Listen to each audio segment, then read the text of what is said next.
Welcome back to Game Crunch, everyone. Keeping up to date with the latest in the video game world. Now today, we've got some juicy stuff we're going to have to go over. And you guessed it, we got more Switch leaks. Seems like every single day. But today, we've got basically a 360-degree 3D render of the system. So it gives you a very in-depth look. So I'm going to give you my thoughts on that in just a second. And then, we haven't heard from Ubisoft in a while, so they've delayed an upcoming game for the second time. We're going to take a look at that and what this could mean for Ubisoft going forward. More on that in a minute. But hey, of course, if you like to stay up to date with the latest in the video game world, consider giving Game Crunch a subscribe, really helps the channel grow. If you find this information helpful, give the video a like, really appreciate it. And let's just get into today's topics. So first up, we've got even more Nintendo Switch 2 leaks, and this time coming from a reliable tech leaker, OnLeaks, who has given us a 360-degree render of the console. The render showcases what could be Nintendo's next console, featuring an impressive 8.4-inch touchscreen, which is 1.4 inches larger than the Switch OLED. And for all the multitaskers out there, it seems like you'll finally be able to charge the system in tabletop mode, thanks to a USB-C port that's located on the top. But that's not all. The leak shows slightly larger Joy-Cons with magnetic connections and even a mysterious sensor whose purpose still remains a mystery. Could this be hinting at new gameplay innovations? Speculation seems to be running pretty wild on the internet. And if that wasn't enough, as I reported on yesterday, accessory maker Genki also revealed replicas of the Switch 2 at CES 2025, sparking even more rumors about an April launch date. But remember, Nintendo is staying silent for now with no official confirmation.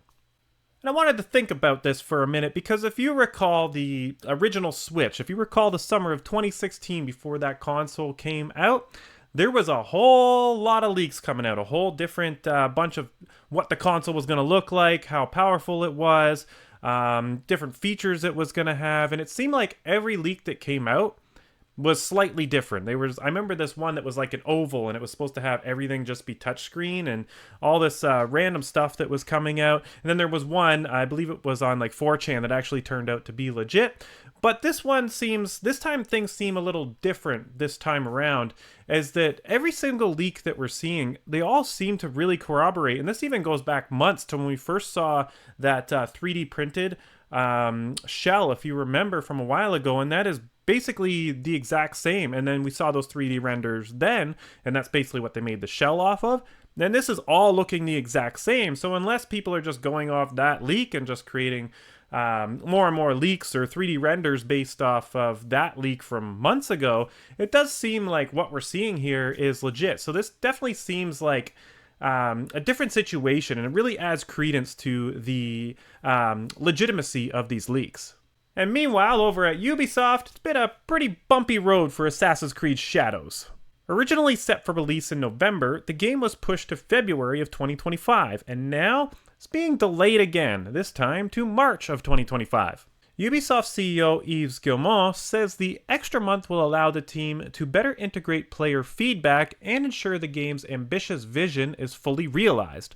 But the delay comes during a turbulent time for the company, which has faced disappointing launches, cancelled projects, or even discussions about taking the company private.